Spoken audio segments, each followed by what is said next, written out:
Well, we're with the Infrastructure Minister, Ray Harmer, and we're talking about Promenade. We might talk about boats and everything. You're in the headlines at the moment, aren't you? Yes, so many things. So many yes. things. But you've had the MHKs in there, I think, for most of the day dealing with things. That's right, absolutely. I mean, that's a lot of money is like to be spent, and they want to know what's going on. So should we start with this Promenade? Yes, let's start. Yeah. How much of Mr. Gorn's things left here? Because all of that sort of shared space, that's all seems to have gone. Although we have roundels, and that sort of thing, but. Back to the store? Well, what we've done is we've I think come with a very innovative design, something that takes the best of the traditional designs. Basically, it's all about talking to people, Manx blind welfare, talking to disabled groups and so forth, to actually say, well, okay, some of those sort of more novel things don't actually work. You need curb lines, you need a differentiation between services, but also it's taking demands of what the Douglas Master Plan has. So that £1 million is down the drain, is it? That whole millions, and you just spent some more money on this plan? Well, yes, because but what I had to do was take things from the beginning. I had to say, well, what was the first thing we need to do? We need to get the concepts right and agreed, and that's what we did in January.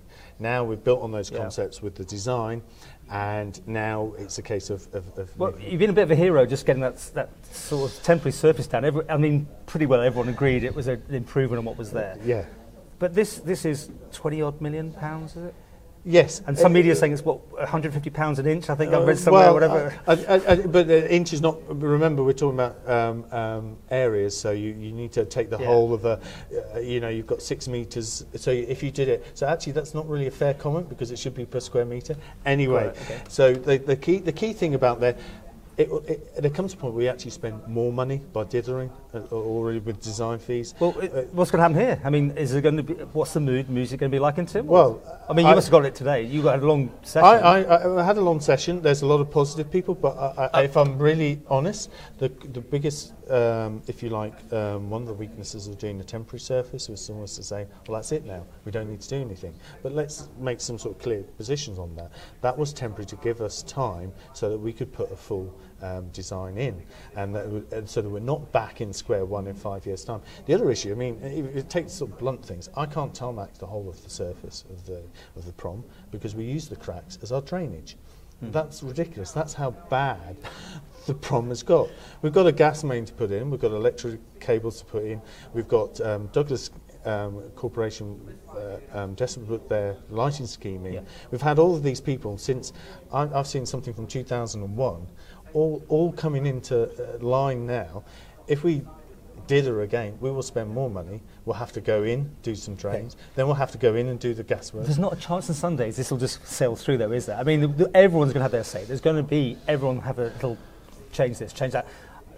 But let me deal with something quite interesting. I thought was good reason to talk about moving the chevron onto the sort of hotel side, because that means less people will be walking over these, which are now back to zebra crossings, aren't they? Yeah. But now you've decided to keep them on the seaside, which means there's a lot of people will be using these to get their cars and slowing down things, basically. Well, we still think slow is not so bad. It's actually improving the volume. But it could stop it because but there's fewer lights. Lights was the key issue.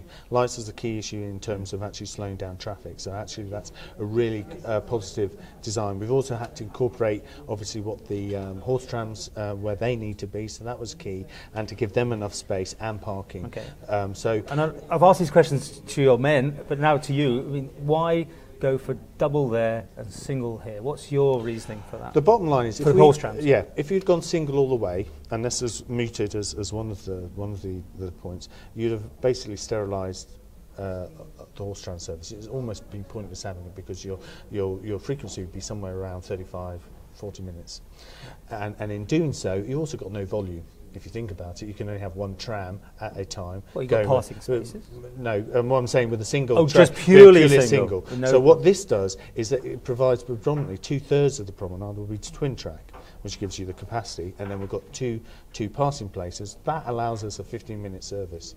And in terms of waiting times, in terms of heritage and bus times, 15 minutes is a sort of time. It's not a botch, is it? Bit of a botch job, just sort of trying to appease everybody here. No, actually, it's quite a detailed, clever piece of work. I mean, there's pieces to do with in the future of having electric vehicles. There's pieces to do with improving active travel. As I was saying, one of the engineers made a good point. This might be something that other people might actually sort of think, or are there some things we can learn from?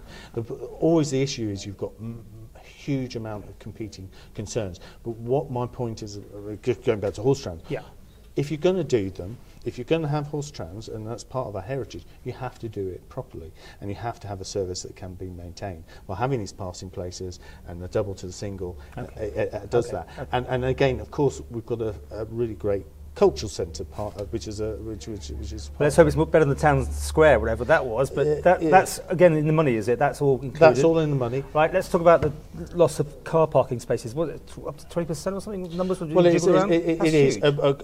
is. It's huge, but that's a matter of opinion. Some people would argue there's too many parking spaces.